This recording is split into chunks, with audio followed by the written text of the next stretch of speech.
nerds, geeks e afins. Estamos todos aqui, começando a esquecer esse ano bizonho que acabou de terminar e também nos preparando para os finalmentes da terceira temporada da série Star Trek Discovery com o seu 12º episódio. I know that Osyra took Discovery on my watch, but I do have a plan. I don't stay because I don't trust you. I'm staying because it's the best chance for Michael to make an outfit in life. Bom, pessoal, antes de qualquer coisa eu preciso dizer, perdi a aposta. Pois é, eu tinha colocado todas as minhas fichas no Almirante Vance, que ele seria o grande traidor. Por causa dele, de algumas informações precisas, a Osyra, né, teria chegado com sua grande nave até próximo lá, aquela nebulosa e patati patatá. Na verdade, não foi ele. Aliás, quem foi? Isso não foi respondido pra gente. E é curioso, eu pensava que essa informação da traição, porque obviamente aconteceu uma traição, não pode ser por causa de tecnologias lá daquele século que ela conseguiu, a vilã conseguiu a informação de onde a Discovery estava. Claro, seria um golpe de sorte? O que foi aquilo? Não tem explicação, tem que ter um traidor. Mas é curioso, né?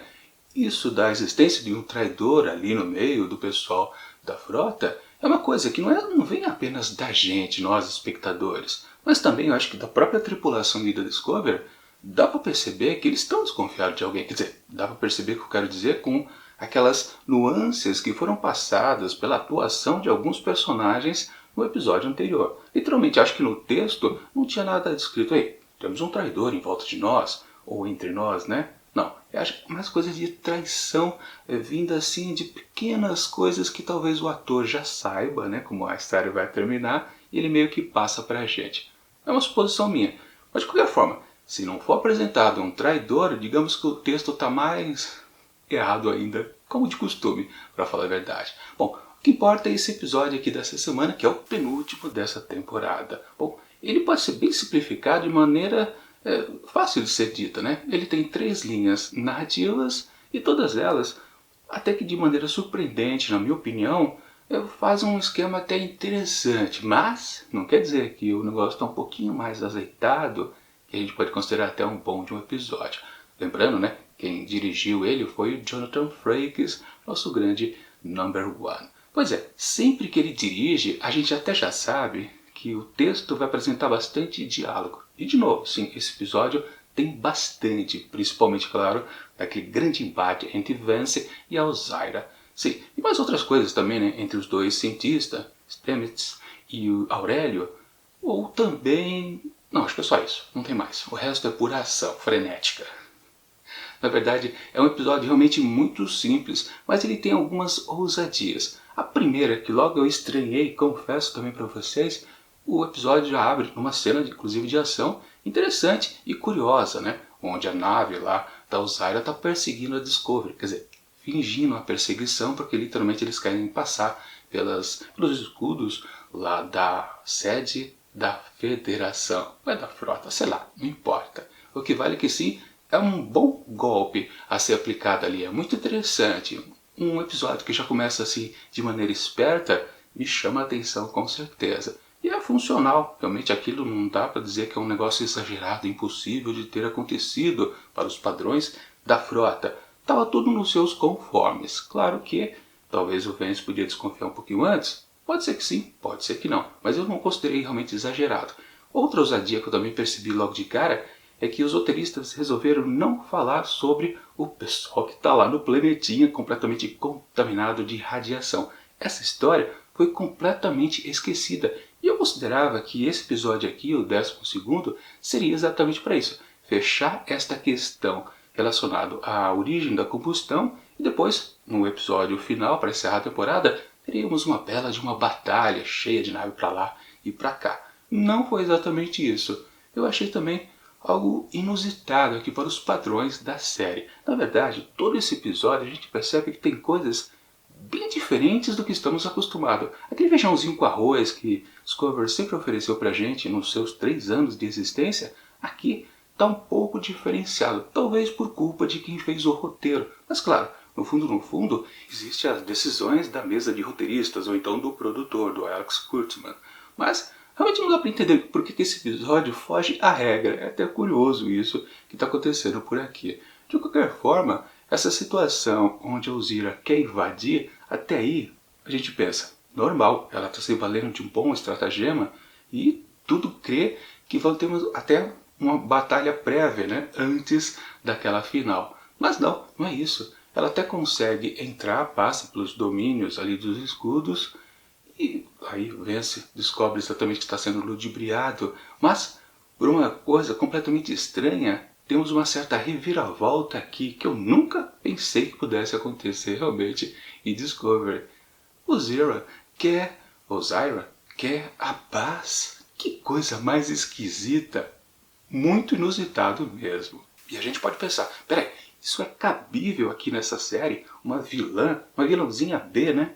Pode realmente querer a paz? Ou isso aí também é um outro golpe? Na verdade, a gente descobre que é tudo verdade. Até a grande cena que temos aqui, que é basicamente uma, né? Só que acontece no episódio, que é exatamente aquela sessão diplomática entre o Vance e a Uzira. Aquela aliança que está se formando entre a Cadeia Esmeralda e a Federação. Algo realmente muito estranho e cada vez mais a gente tem a certeza, quer dizer, lá o doutor holográfico confirma pra gente que ela está sempre dizendo a verdade. Realmente é estranho, eu confesso. E eu sempre, a todo momento que essa cena se desenvolvia, eu estava gostando dela. Se bem que, claro, eu achei um pouco exagerado toda hora lá o holograma confirmar para o Vance que ela está dizendo a verdade. Ok, é interessante ele estar participando da cena, até daquela coisa já dita, né, que não é uma simples luz vermelha que fica piscando. É interessante, mas acho que foi exagerado na atuação dele, a presença dele ali naquela cena. Até claro, sim, ele se serviu de algo útil, né, quando ele diz que, finalmente, no momento, ela cometeu uma mentira, ou não foi precisamente verdadeira. Sim, toda a cena é muito bem construída, digamos assim. Aquilo tem uma sensação de bons momentos já vividos pela franquia. Essas questões diplomáticas sempre renderam bons episódios. Claro, aqueles episódios um pouco mais parados, não com muita ação, mas que na verdade os fãs legítimos, acho que de Star Trek, gostam realmente. Porque essa coisa de ação é mais da geração nova, com certeza. De qualquer forma, tudo ali estava bacana, gostei. Só que a gente também tem que pensar o seguinte do que é o grande cerne aqui dessa questão. Porque muitos dos assuntos tratados pelos dois, a gente sempre quis ouvir ou ver durante toda a temporada, não no 12º episódio. Muitas questões do contexto ali do que é este novo mundo pós-combustão. Nós sempre pensávamos que no próximo episódio teríamos um contexto, um detalhamento de como tudo está se ajustando. Quer dizer, depois de 100 anos, na verdade tudo já está bem fixo. Isso que é mais estranho ainda da série nunca ter mostrado pra gente todos os contextos de como tudo está completamente diferente do que estávamos acostumados antes. Sim, a série falhou miseravelmente, inclusive, de colocar essa posição, porque o máximo que os roteiros tiveram a ousadia de dizer pra gente foi exatamente sacanear com tudo que era mais cânone, ou seja, os planetas fundadores da Federação. Falaram quase de todos, e sempre numa situação não muito boa. Na verdade, parece que os roteiristas, principalmente o produtor, ele quer acabar com tudo que a gente mais gosta da série original e seus derivados. Ele realmente quer construir uma série completamente dele. Inclusive, isso se estende para muitos outros tons por aqui nesse episódio, mas a gente vai falar disso um pouquinho mais pra frente. O que vale é que sim, tudo que está ali naquela conversa entre os dois poderia ter rendido bons episódios solo. Sim, muitos desses assuntos dariam ótimas histórias nas semanas anteriores, mas eles não usaram. Aliás, vamos combinar uma coisa. Esta vilã, que hoje, nesse episódio, se tornou uma figura muito mais interessante, saiu daquele coisa cartunesca do vilãozinho de filme B, na verdade, começou, cresceu e já se finou ao mesmo tempo, porque essa proposta, essa reviravolta dela querer a paz, sob, claro, suas condições, se esvaziou. Ela, ao final do episódio, ela voltou a ser uma vilãzinha B, do mesmo jeito. Toda coisa que ela foi colocada num certo pedestal interessante, porque vamos combinar, né? Muitas das histórias que nós gostamos precisa sempre, além do grande herói, também um belo de um vilão por trás. Sempre, todos os filmes, séries de TV, livros, quadrinhos, quando o vilão é bom, é sensacional, tudo fica melhor. Naquele esquema que a gente às vezes torce pelo vilão também. Tipo, Darth Vader é o grande exemplo de como a gente adora um vilão. Ou, claro, né, se tratando de Star Trek, por exemplo, o Khan, a melhor figura que a gente pode colocar. Tem os Borgs também, a gente adora os Borgs, como não? Principalmente os Klingons. Enfim, é uma infinidade de vilões que a franquia Star Trek tem aos baldes. E Osaira podia ser uma grande vilã. Com essa temática que eles colocaram nesse episódio, sim, ela poderia, na mão de bons roteiristas, ela teria crescido aos poucos, desde o primeiro episódio até agora, e ao final dessa reunião, junto com Vance, a gente pensaria, caramba, Almirante, como é que você não topou essa aliança? Seria algo bastante interessante, mas claro, os roteiristas da nova fase de Star Trek, que eu chamo de Era de Latão, não são capazes disso, e desenvolver até os seus vilões. Claro, só se fixam nos mocinhos, ou especificamente na mocinha. Ok, tudo foi perdido com certeza. Perdemos vários episódios, tornando tanto a vilã em si quanto a cadeia Esmeralda como algo que a gente não deveria prestar atenção. Lembram, né? Desde o primeiro episódio, o nome dela já foi citado. Essa união entre Andorianos e Orianos já existia, mas sempre que eles apareciam em cena, depois de um certo hiato, a gente falava, ah não, é um vilãozinho qualquer. A gente nunca soube que era para prestar atenção neles. A série em si não deu ênfase para a vilania. É uma coisa meio que absurda. O grande mote de se acompanhar uma história é o perigo imediato. O perigo imediato nunca existiu durante toda essa temporada, do mesmo jeito que nunca houve um arco principal para a gente ficar curioso e querer assistir o próximo episódio. Aquela questão da combustão, que inclusive nesse episódio foi deixada de lado de propósito, também não agradou ninguém. Aliás, essa coisa de ter não se focado na história de quem está lá no planetinha, ou dentro da nave mais especificamente, sofrendo com a radiação, é uma questão interessante porque na verdade serviu de ênfase aquelas questões atreladas a Michael, né? De tornar ela a única pessoa racional ali na Discovery. Pois é, aquele piti que o Stamets deu querendo salvar Hugh e também a Tira foi de lascar, porque na verdade aquela construção de cena é para dizer que somente a Michael é capaz de entender que ela consegue se deixar imune às emoções, ela consegue se controlar. Não, o dever é muito mais importante, precisamos salvar todo mundo, não apenas os nossos entes queridos. Isso que fizeram com Stamets nesse episódio foi o mesmo que foi feito com Saru no anterior, a destruição de personagens. É o que eu comentei um pouquinho antes aqui no vídeo. Essa série, pelo menos aqui nessa terceira temporada, ela está com uma grande intenção de meio que reduzir os próprios personagens, aliás, os próprios personagens originais da série. Saru, Hugh, com a Tilly também, por que não? Todos eles estão sendo reduzidos cada vez mais e se está valorizando justamente os personagens novos. Isso fica até mais evidente quando a gente analisa um pouco a cena dos oficiais que estão lá presos no refeitório. Todos eles, por que eles não agiram antes de retomar a Discovery? Olha só o que eles estavam esperando. A chegada exatamente do Book e do seu amigo Andoriano sem antenas. Apenas quando eles chegam que aquele grupo de fato começa a ter uma reação. Antes disso, eles estavam mortos em cena. Pois é, o tempo todo a série, nessa terceira temporada, está denigrindo seus personagens. E isso eu acho que não é uma maluquice da minha cabeça. É algo cada vez mais nítido. Eles não querem saber dos antigos personagens criados. Parece que eles querem, se pudessem na verdade, eles evaporariam com todos os personagens conhecidos. Ficariam, claro, apenas com Michael e novos personagens criados. Como, claro, Book, o amigo do Book? Não, esse já se finou, coitado, né? A Dira, a Jet Leno, que mais que tem aqui foi criado? Foi avançando, surgindo depois das novas temporadas. Bom, poderia ter até a Nan, né? Mas eles se livraram dele também, acho que porque estava associado à série do Pike. Nem isso eles também não quiseram preservar. Mas é a batida que está sendo tomada aqui pelos roteiristas, e claro, pelo grande produtor aqui desta série. Vamos acabar com tudo. Aliás, acabar com tudo, né? Me lembra agora da Michael no seu momento duro de matar. Foi uma coisa tão explícita que quase todo mundo percebeu no ato. Foi mais fácil, acho que, perceber que o capuz lá da série do Scooby-Doo, a referência, né? Todo mundo sabe, né? Kurtzman adora uma cópia exata dos produtos que ele gosta ou não gosta, sei lá, ele acha, eu considero que tudo é popular, né? Então ele já vai metendo aqui em Discovery para fazer essa associação, essa mistureba, que na verdade quando a gente percebe, bate o olho, a gente fala, não, mais uma cópia barata do Sr. Kurtzman. Fazer o quê? Ele gosta de fazer, a gente às vezes até se diverte de vez em quando, para o bem e para o mal, né? Falar a verdade.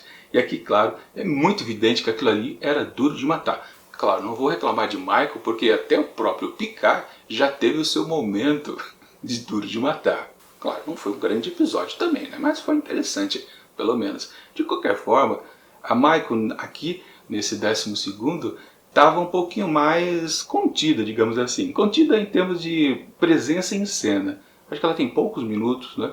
Mas ela participa basicamente naquele esquema lá com o Stamets que eu já comentei. Também na sua over-atuação. Tá incontrolável a Soneca Martin Green. Nem Jonathan Frakes consegue controlar o jeito forçado que ela faz caras e bocas. E principalmente quando ela sente dor, aí é de lascar, né? Realmente ela faz algo que é um absurdo, um exagero total.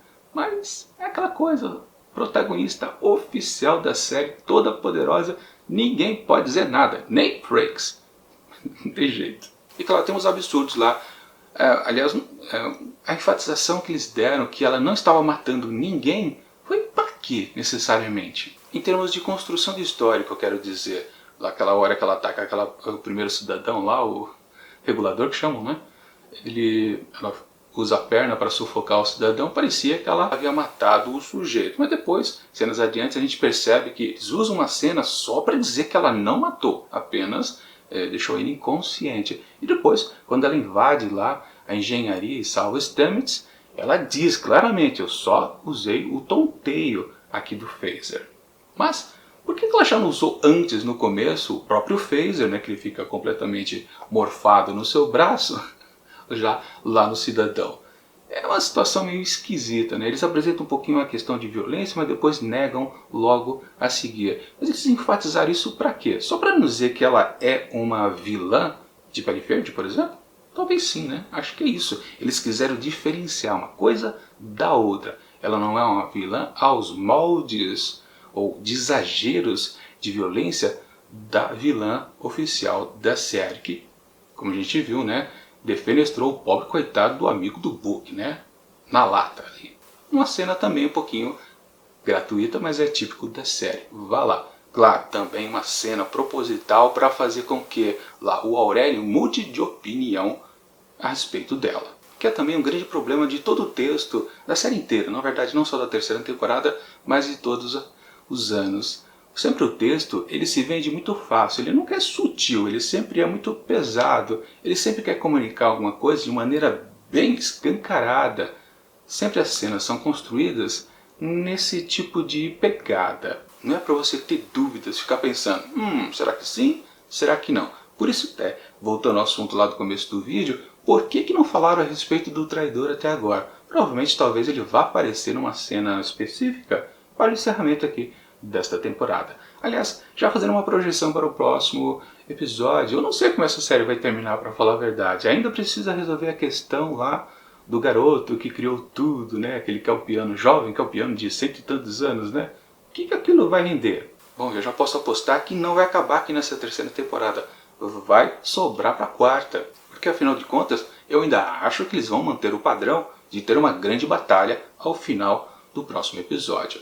Só para não fugir à regra, porque eu acho que eles querem sempre valorizar as cenas de ação aqui em Discovery, em detrimento deste bom episódio aqui, que tem uma cena de diálogo muito boa. Apesar, claro, dos pesares. Aliás, eu falei bom episódio? Não, é um bom episódio em termos de apresentação. Conceitualmente, ele é interessante. Mas a feitura dele, o desenvolvimento, a gente percebe que os grandes cacarecos atrelados à estrutura da série, eles estão presentes e eles sempre acabam dificultando muito o contexto geral. Às vezes, um episódio ou outro, aí, valendo todos os as duas, três temporadas, a gente pode apontar episódios, puxa, a proposta era interessante, mas por causa das manias dos roteiristas, ou das imposições deles, as coisas vão esfriando, tudo perde o sentido, perde-se o foco. Aqui também, no fundo, como eu comentei lá, como disse, a respeito da posição da Osaire, depois como ela acabou se terminando aqui naquela cena, o que o episódio em si valeu? Ele foi para um lugar, depois voltou para o mesmo ponto onde estava antes. Eles estavam detidos, os oficiais fugiram. A Michael conseguiu entrar. Aliás, comentando esse absurdo, né, que estava lá na abertura do episódio, né, o fato dela ter entrado ali com a nave do Boo, que totalmente à la Transformers, foi uma coisa bem forçada. Mas fazer o que, né? É o que temos para essa série. Ok, tudo ele é meio desconjuntado por aqui. Mas pelo menos, vamos combinar, né? Esse episódio aqui, ele é bem melhor do que os últimos. Os três anteriores, cada um era pior do que o outro, era uma ladeira abaixo. Já tinha chegado no fundo do poço, para falar a verdade, né? Eu dei uma bela nota, 0, para o episódio anterior. Aqui, aí que tá, uma questão que eu senti durante toda a exibição desse 12º episódio. Eu gostei dessa história, gostei dessa reviravolta que aconteceu, mas tudo que está aplicado em volta meio que faz tudo ficar no chão novamente. Claro, não é uma bela de uma porcaria esse episódio. Ele tem uma certa intenção. Eles tinham até um objetivo interessante. Mas talvez, por causa da estrutura da série, tudo teve que ser reduzido. No final das contas, acontece. Ou seja, o que eu quero dizer é que esse episódio poderia ser muito bom. Acabou não sendo. Justamente porque a grande figura em destaque aqui, a vilã, ela voltou ao seu estado anterior. Se dali ela ainda tivesse num patamar um pouquinho diferente, vá lá, o episódio estaria interessante. Mas do jeito que ficou, tudo voltando a estaca zero, aí não tem jeito. E claro, para encerrar esta fina flor oferecida pela terceira temporada, esse episódio nos apresentou onde estavam os dados da esfera. Sempre aquela grande questão, né? O poder de informação que a esfera oferece aos computadores da Discovery agora ficou mais complicado, né? Porque não estão mais nas memórias principais, estão dentro das memórias que vão considerar bem diminutas dos robozinhos, os DOT-23 que eles chamam, né?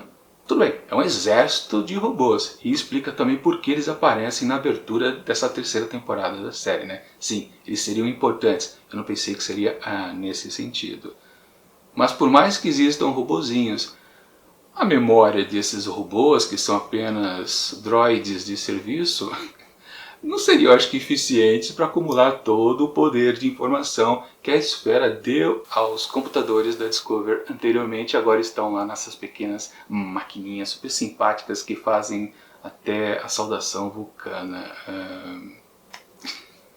Uma forçação de barra, um Deus Ex Machina total ali ao final do episódio. Claro, né, de novo, não poderia ser a turma original da série, Tilly e demais oficiais da ponte que iriam salvar o show. Não, tem que ser aquela coisa da esfera. Realmente, tudo fica difícil aqui com Discovery. E a principal coisa que eu quero dizer aqui é que eu não senti que esse episódio aqui nos deu um bom gancho para terminar essa série. Alguém está curioso para saber como a estrovenga que foi armada aqui, que era boa no começo, depois desandou, o que ela provoca para o próximo episódio? Você não tem o que pensar, porque tudo voltou ao que estava antes. Eles vão derrotar, claro, o pessoal da Osaire de maneira, acho que fácil, provavelmente, porque foi fácil ela entrar. Aliás, eles enfatizaram várias e várias vezes como foi fácil entrar nessa nave, porque não tinha o capitão, tinha uma substituta incompetente. De novo, outra armação para colocar a Michael ali naquela posição. Enfim, eu não sei o que esperar do próximo episódio final, não sei se você vai ter aquela batalha que já estamos acostumados, ou vão focar um pouco, metade, em salvar o pessoal lá do Ryugi, Saru e Adira. Não sei o que vai acontecer. Realmente está muito aberto. Esse episódio não me aqueceu para o final dessa temporada. É um episódio, como eu disse, poxa, poderia ser agradável, mas não foi. De qualquer forma, para esse 12º, penúltimo da terceira temporada, eu atribuo 2,5 asteriscos. Talvez valesse 1,5. Mas eu gostei, eu preciso confessar, eu gostei dessa reviravolta. Mas a reviravolta no fundo foi apenas uma pegadinha. Talvez, daqui a alguns meses, eu diga, você não devia ter dado 2, podia ter sido bem menos. Não é um desastre esse episódio, mas também ficou devendo nos seus finalmentes. É isso.